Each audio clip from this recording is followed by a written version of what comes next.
This is my recording for the first concert report. The first concert, which I decided to virtually attend, is titled Winds of Change and was presented by the UTEP Wind Symphony. There were a great variety of pieces played by many composers, including Morton Gould, Jake Runestad, Mary A. Douglas, Michael Colgrass, and Mason Bates. The timelines of these pieces range from the year 1968 all the way to 2021. In this report, I will be detailing information on the pieces as well as the composers, in addition to my observations during the performance. I will also talk about the importance of supporting local artistry and the benefits of exploring different cultures. The first piece performed was one titled Mini Suite by Morton Gould. Morton Gould was an American composer who was born on December 10th, 1913, and died on February 21st, 1996. Reading through his biography, there were many things that stood out about him. Firstly, it states that Gould was recognized early on as a child prodigy with the ability to improvise and compose.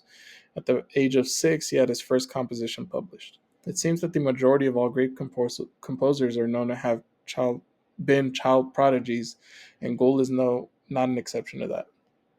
Another interesting fact stated is that he endangered a lifelong admiration of those who serve in our armed forces and a special attachment in marching band music.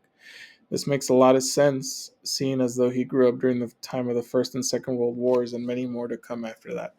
The last interesting fact about his composing is that he integrated jazz, blues, gospel, country, and western and folk elements into compositions which bear his unequaled mastery of orchestration and imaginative formal structures. This is something that probably was not too common during those years, and so to read that he was one of the pioneers of music integration is very interesting.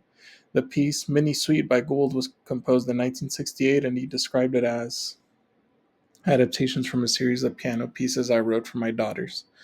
In addition, he also said, they are obviously purposefully simple in construction and texture, but hopefully will stimulate the young player and please the listener regardless of his age. From listening to the performance myself, I can certainly see the simpleness behind the music. The first song adaptation of the mini suite is called Birthday March. It's exactly as it sounds. The march is depicted by the short staccato notes used by both woodwinds and brass, as well as the military like beat of the percussion. The birthday aspect of it is heard in the playing of the woodwinds and of the tune Happy Birthday to You, scattered throughout the short adaptation. The second song adaptation of the mini suite is called The Tender Waltz. This is characterized by the dance like elongated notes played by both brass and woodwinds, along with the incorporation of the three beats used in many typical waltzes, played by various instruments throughout the piece. The third song adaptation of the mini suite is called Bell Carol. The instrument which stood out during this performance were the tubular bells, which gave the piece a happier sound. The second piece performed was one titled Let My Love Be Heard by Jake Runestad. Jake Runestad is an American composer who was born on May 20th, 1986, and continues to compose and conduct music.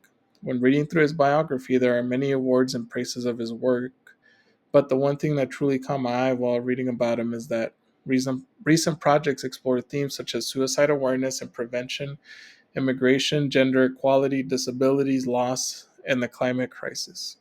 This is something that is normally seen expressed in hip hop and more modern type of music, which makes his incorporation of those themes into his music very unique. The piece "Let My Love Be Heard" was composed by Jake Runestad in 2014, but it was in 2015 when the piece gained a lot of traction. It is a very sad story as to why this piece gained so much attention, and it deals with the death of a Long Beach student named Noemi Gonzalez, who died during the 2015 Paris terrorist attacks. She was honored during a performance of a different set of work, not written by Runestad, which was led by a conductor named Jonathan Talberg. In the description of the song, it is said that the day after the vigil, the choir was supposed to begin rehearsing holiday music. However, Jonathan felt that that was not appropriate and wanted time for the singers to grieve this loss. So at the beginning of rehearsal, he passed out a brand new piece of music, Let My Love Be Heard, rehearsed it, and then recorded it. It was it was posted on SoundCloud and shared in memory of Noemi and as a plea for peace. This piece is also said to have been inspired by a poem named "A Prayer" by Alfred Noyes. Though the song was not originally composed in honor of Noemi, I think that it certainly has the solemn and melancholy tone behind it, which highlights the tragedy of not only her death but of others involved in that attack.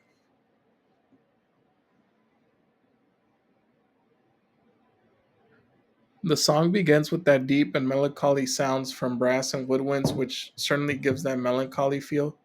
It then transitions into a lighter sound, which makes one feel hope, and it continues to build that feeling by the crescendo of sounds until the loudest part is reached. Once the loudest part is reached, the same melody that was played at the beginning is played once again, but this time clarinets play the melancholy tune, which makes it sound less sad without the brass.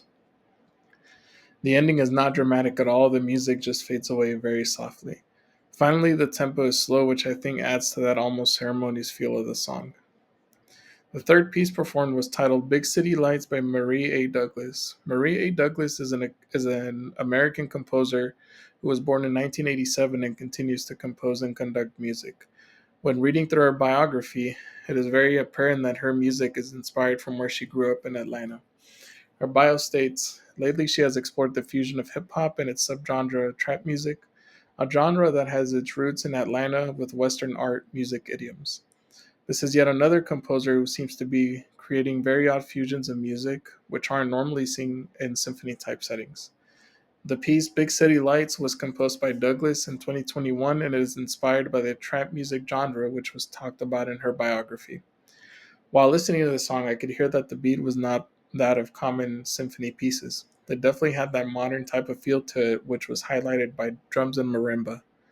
The whole piece was very upbeat, and I think that the suburban feel of the song was completed by the playing of real traffic and city noises before the ending of the piece.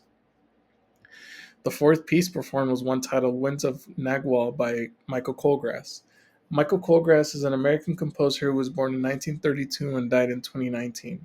While reading through his biography, there are many awards listed as well as the many pieces that he wrote during his time composing.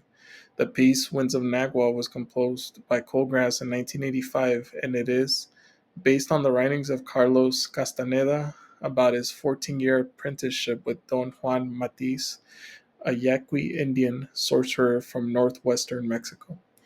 Colgrass further states that important to me in this piece is the sudden change of styles and feelings and moods and tempos. These characteristics are indigenous to the books, where a humorous situation will be followed instantly by a terrifying one. I try to capture these changes and moods in the music. The piece begins with a clarinet solo, which makes the piece sound very magical, and then all of a sudden, brass and percussion come in with a loud note which quickly dissolves the magical feel. Then the piece suddenly shifts into a combination of high notes from woodwinds, as well as cowbell and sliding notes of the trombone, which give it a more mysterious feel. Then, in what seems to be the second movement of the piece, a combination of dissonant sounds are introduced, which sound like chaos, as well as very loud notes from trombone and timpani. After this, there is a shift to a more melodic sound, which seems to introduce a calmer point in the piece, along with a steady tempo. There is yet another shift to a more playful and random playing of notes. The playful tone was also characterized by the smiling and laughing of the conductor. The ending of the piece is characterized by dramatic playing of the cymbals, some dissonance, loud dynamic, and finally the playing of the tubular bells to close the piece. The last piece performed was titled Mothership by Mason Bates. Mason Bates is an American composer who was born in 1977. One thing that I found very interesting while reading through his biography is that Mason Bates is imaginatively transforming the way classical music is created and experienced as a composer, DJ, and curator. When reading through that sentence, it almost seemed as though there was a mistake. A DJ and a composer of classical music are on very opposite ends of the spectrum, which is why it is very interesting to know that this kind of fusion is taking place. Overall, I really enjoyed listening to this piece. Throughout most of the piece, there was electronic percussion present using a computer and soundboard, which is very reflective of the composer's DJ background. Throughout the first almost 5 minutes of the piece is very upbeat and almost seems like music that is played on a dance floor. It then it then reaches a slower and more melodic pace, and finally it returns to the same dance type of beat that was present in the beginning. It's a very unique mix of modern technology with instruments that have been around for more than 200 years. Listening to this type of music made me realize that just because a song doesn't contain lyrics or a catchy tune does not automatically make it boring. I normally like to listen to music that is popular on platforms such as TikTok because it's something that almost everyone likes and it keeps me up to date with the latest trends. Other than that type of music, I would recommend listening to music from Chicano artists such as Cuco and Caliuchis. In my opinion, they create some of the most chill and vibey type of music while not being afraid to show their artistry with a blend of their Chicano or Latino background. I believe that learning about other cultures makes people more well rounded, both intelligently but also emotionally.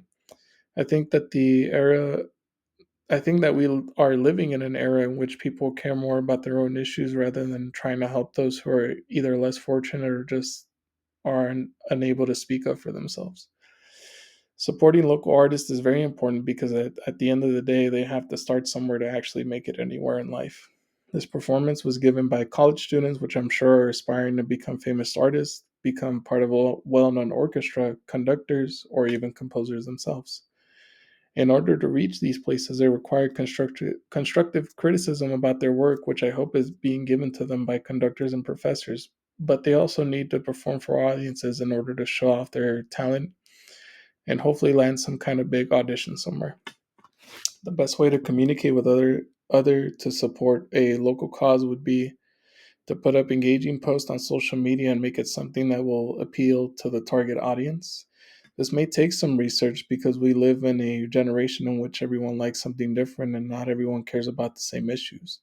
For example, I would like to participate in volunteering at local food shelters because I believe that everyone deserves a helping hand, especially when they are at their lowest point of on life.